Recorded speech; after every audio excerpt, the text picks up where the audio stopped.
the presentation tonight, which is Barry Malpas, and he's got a book coming out, and I'm excited to get a copy of the Celestial Short Stories, Facts, and Trivia for Public Star Parties.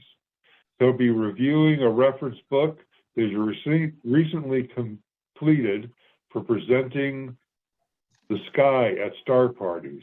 Hi, Barry. Hello. So, my idea for this reference book actually was to come up with a number of ideas that would be not only just scientific, here are the objects kind of stuff and giving a bunch of statistics about them, but also include historical and cultural information that deals with astronomy in some manner. So one thing I did for the first page actually though was to include a number of quotes that I found interesting, because sometimes throwing in a quote by somebody who's well known. So I threw in, for instance, Isaac Newton's, "If I have seen further, it is by standing on the shoulders of giants." And then in 1970, Gerald Holton made it a little different. He said, "In the sciences, we are now uniquely privileged to sit side by side with the giants upon whose shoulders we stand." So, and I also picked out one here from Einstein. "Two things are infinite, the universe and human stupidity." And I'm not sure about the universe, but that's the kind of stuff that's in that list there. I believe there are 15 altogether. Now, the publication is not meant to be read cover to cover. It's meant to be used as an observing reference guide. And there's a short little history on constellations. And there's a table of contents. There's some information about oral tradition, and there's some trivia with the number 88. Obviously, there are 88 constellations, 88 keys on a piano, and in Back to the Future, they went 88 miles an hour in the DeLorean, too. Things like that. Observing procedures and suggestions. I suggest that you select your observing base based on obviously the season, your dark skies, planets are visible, phase of the moon, and what objects there are available to you. And I also suggest that you have 2 observers per telescope if that's possible. And the reason for that is the one observer is to be looking at an object on at the telescope, while a second person is using a laser pointer and talking to the people who are queuing in line to show them different constellations and sky and stuff. That way you don't have 10 or 12 or more people in line just kind of waiting to look at one little object through a telescope.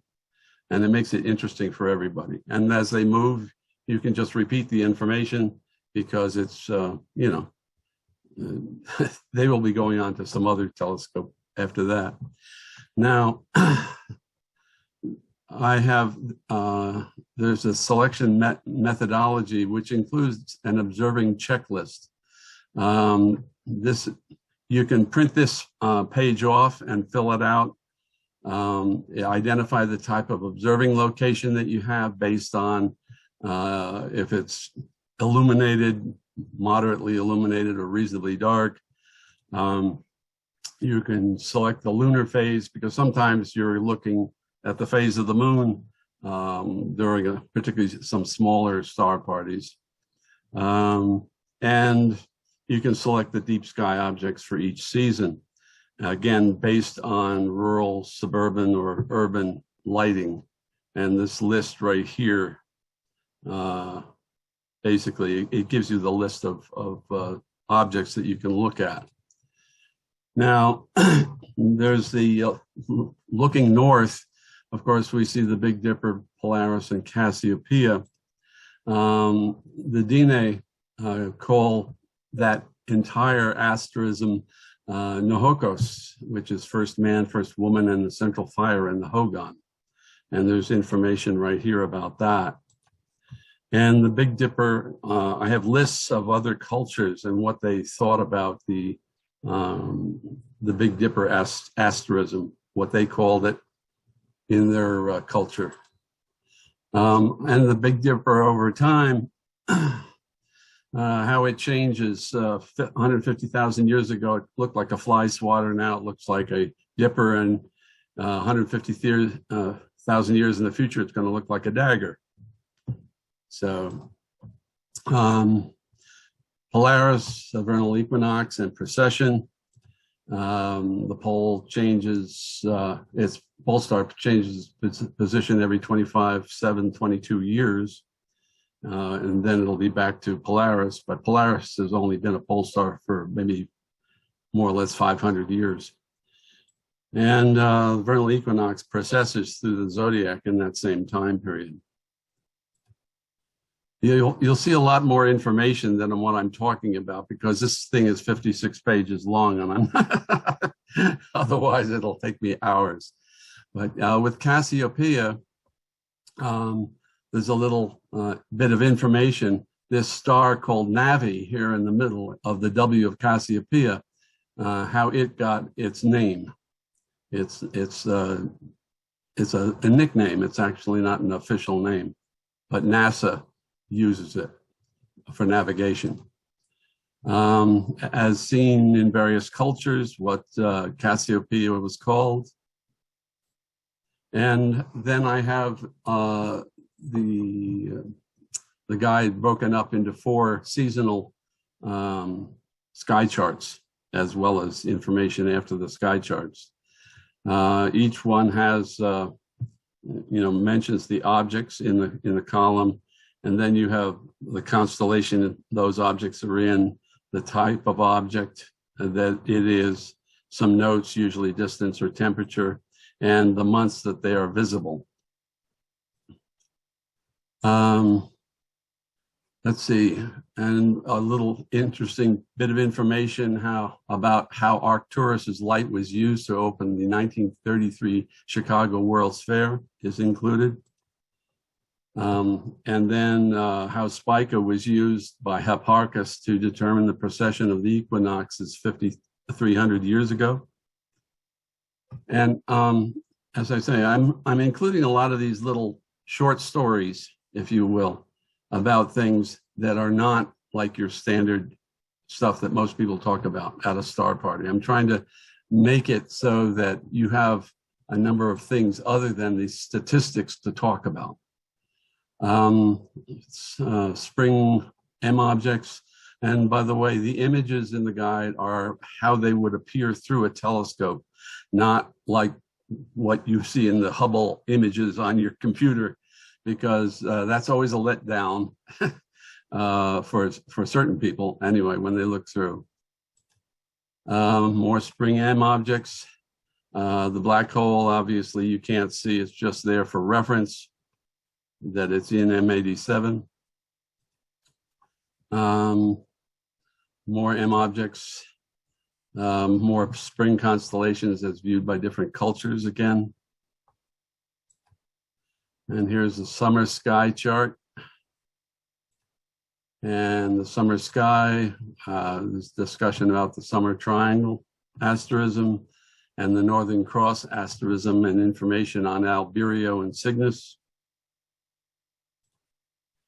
Sagittarius and Scorpius, the teapot asterism for Sagittarius, and the Scorpius, the Hawaiians look at it as a fishhook.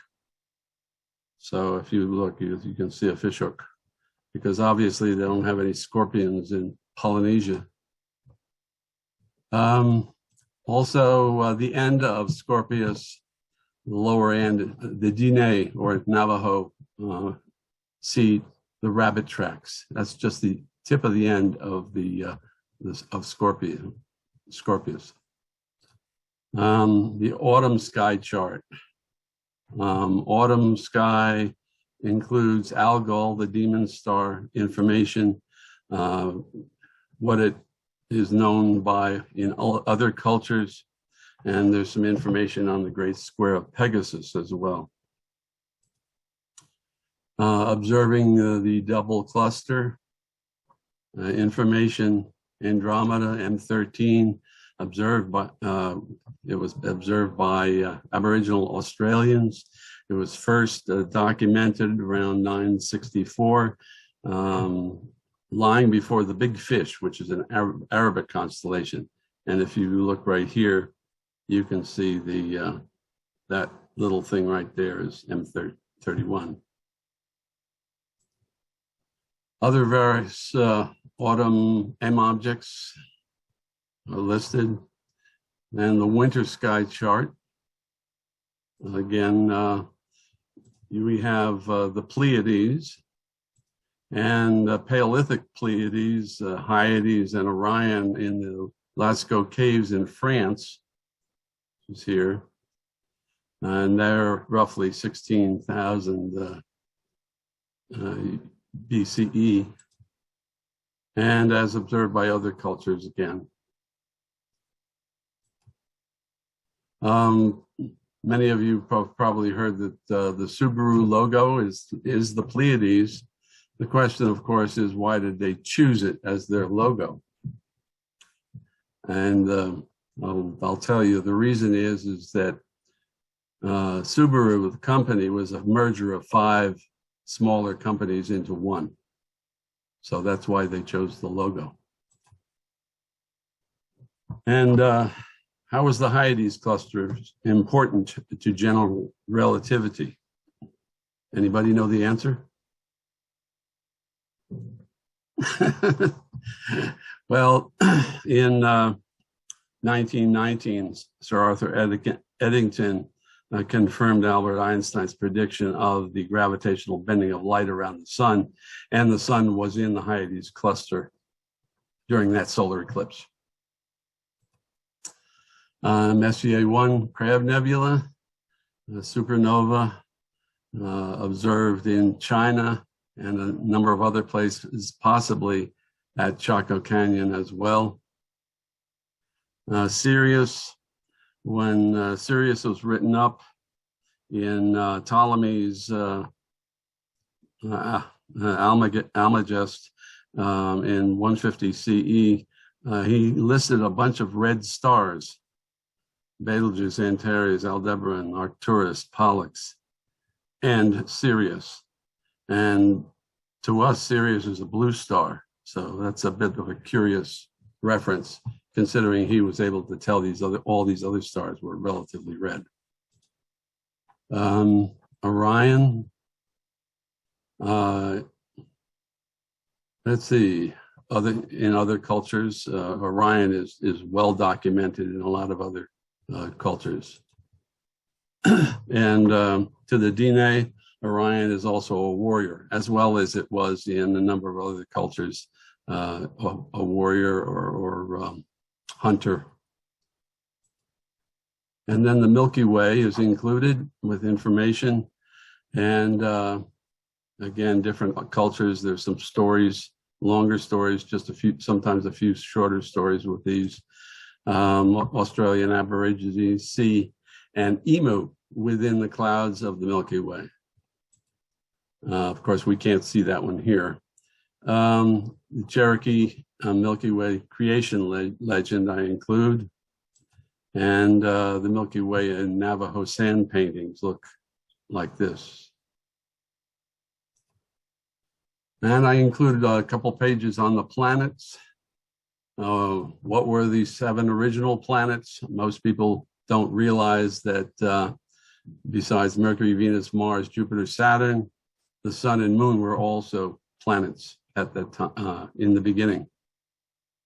So the sun, Jupiter, barycenter lies outside the sun's surface. It's the only planet that has enough mass to do that. And up here, and Jupiter is not a failed star. Some people have written about that, but it would have to be like 20 times more massive, or no, sorry, 70 times more massive to undergo a nuclear fusion. So it's not even close. And Jupiter's moons were originally called the Medicean planets by Galileo. I have a whole talk on what a planet is, by the way. And I included a Jupiter moon mnemonic. I eat green cabbage. So for Io, Europa, Ganymede, and Callisto.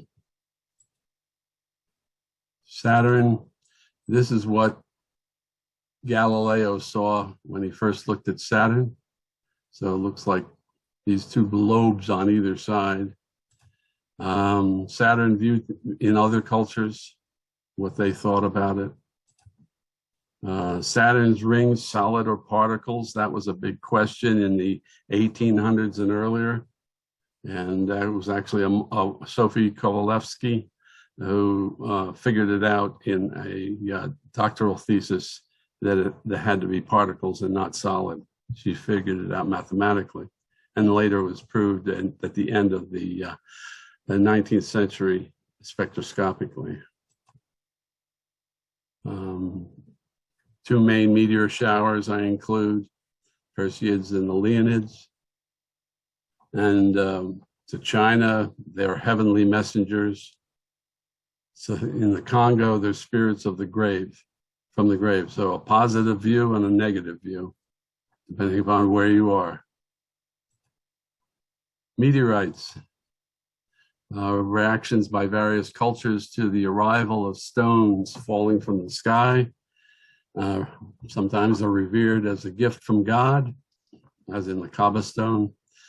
In France, they chained it to a church so it wouldn't fly away. And in Kenya, they first revered it as a gift from God, and then the God didn't save them from some stuff, so they got rid of it. Lunar trivia. The flying lunar bat people. This was when William Herschel was doing observing, and somebody wrote in the newspaper that Herschel had discovered these bat people on the moon, and it made all the headlines around the world. And not everybody sees a man in the moon. More different cultures see a lunar rabbit. And if you look here, here are the ears. Here's the head, here's the body, the tail, and the bottom legs. So, and on lunar features, the best place to do is look at the Terminator. And I also include information on where the Apollo landing locations are, because that's a question that a lot of people ask. Good observing objects are the different craters like Cyrillus and Theophilus, or Tycho or Copernicus crater. And you can actually photograph this with a cell phone camera through an average telescope. 6-inch or a larger telescope will produce some good results. And the public can easily photograph through the telescope using a digital camera or cell phone camera. And they leave with a free souvenir moon photograph they took themselves, which makes them very happy when that happens. They didn't have to pay for anything, and they got something to take home. Navigation, a little bit is included. Polynesian navigational methods, how the Polynesians were able to go from Hawaii to Tahiti and back without any latitude, longitude information that we know about. It's all kind of reviewed right here. And also a little bit about Apollo space navigation. And then there's a Star Party checklist, what to bring with you, just so that you remember your list. And it is fairly extensive, but it's if you have the list, it's not that bad. Good thing to have. And then there are some questions that people have asked, like, is there water on Mars? Why isn't Pluto a planet? What's beyond our galaxy? Time to travel to the nearest star, which is, if you go with the technology we have, will take a mere 6,500 years. Speed of light, space travel, will we ever achieve it? And what determines a star's life? And that is the mass of the star. If it's a very massive star, it's going to live a short life. If it's a moderate star, like a red star, red dwarf, then it's going to last trillions of years. And a few miscellaneous short topics I included that I have also discussed with people on occasion. Are there Earth meteorites on the moon? And yes, they have found a couple.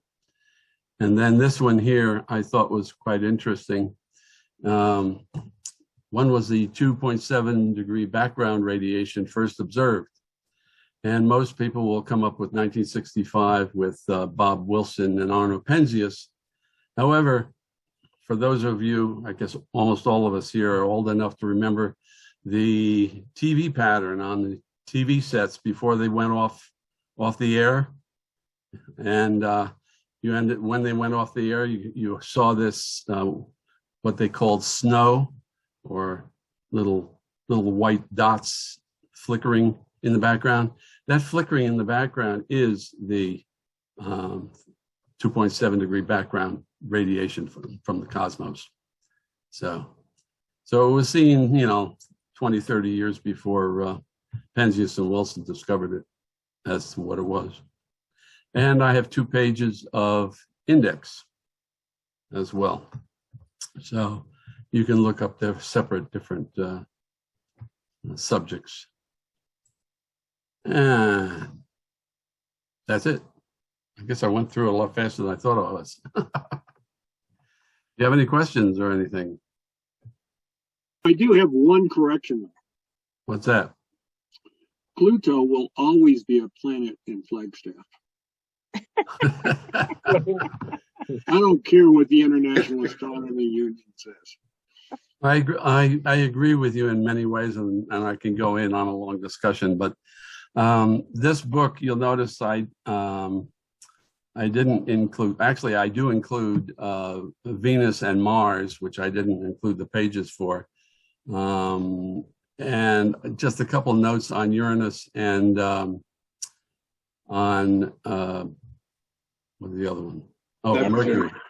Because for a star party, those are not good objects to look at. Mercury is usually setting so fast that, what's the point? And Uranus is just a little, you can barely see it. Some people can't even find it sometimes. So, Neptune rather is. And so I exclude those things. As I say, this is not a complete astronomy book. It is meant for star parties. What you can see for star parties, it has only the brightest deep sky objects in it.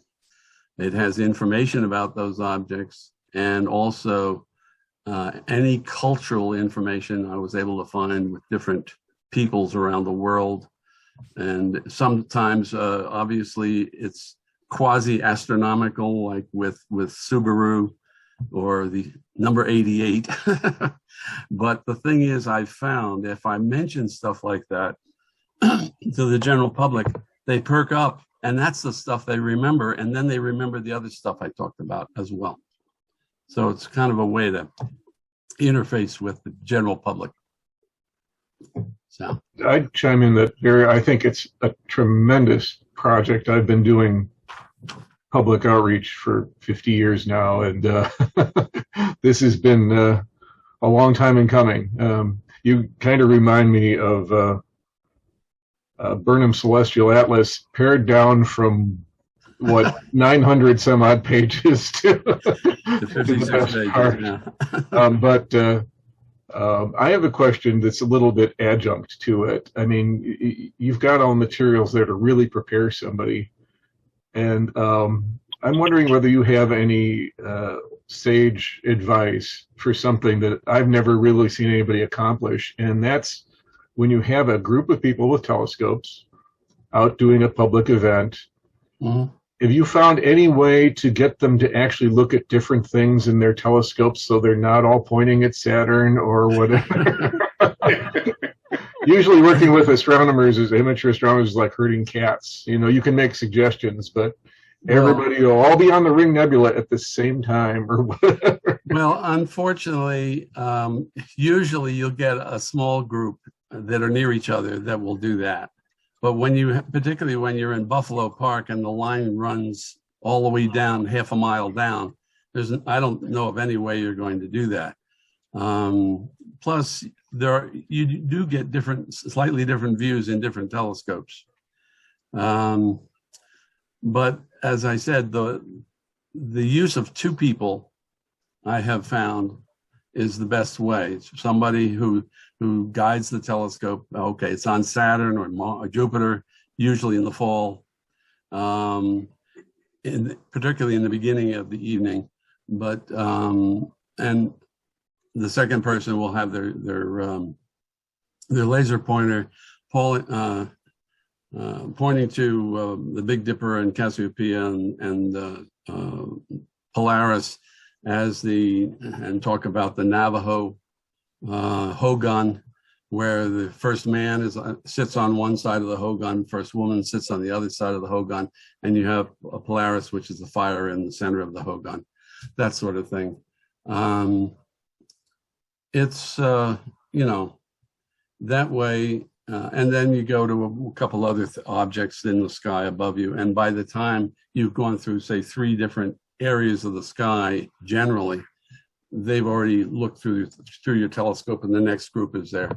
So that's the only way that I've found to be able to keep everybody interested, if you will, as opposed to just everybody waiting to look through a telescope. Well, in terms of showing people different things, I know the Flagstaff Star Party folk try to do that by actually having indications on iPads at each site what that telescope's going to be looking at. So in this way, we've tried to actually ask the telescope operators to not all look at Saturn or Jupiter or whatever is there.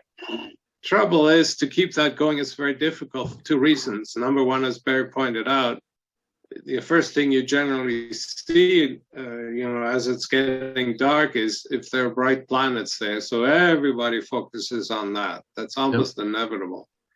But later on, I think the other thing that I would put at the discretion of the individual telescope hosts, if you have a 3-inch refractor, don't try to show them a distant galaxy. It's terribly, disappointing unless you have M31.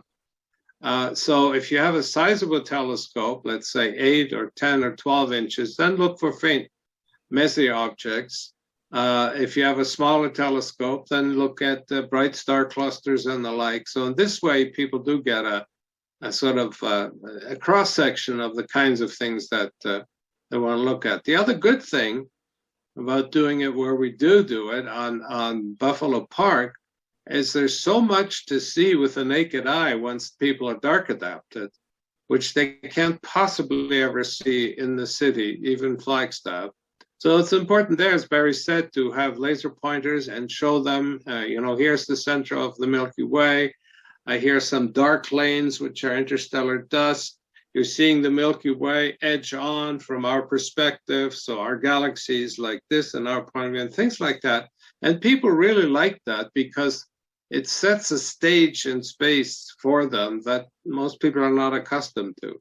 Yeah, one of the things that I do in the fall is with Sagittarius, the teapot, if you will, and I point out the teapot, and then of course I point the steam coming out of the teapot, which is the Milky Way. Right. And, and little stories like that. And I left that one out of the book, come to think of it. I forgot to include that. But, it's little stories like that catch people's attention. And I agree with you there. Yep. No, good Excellent, job, Barry. right? It's even better than the first few things you showed me. It's really great. Good job. No, thank you.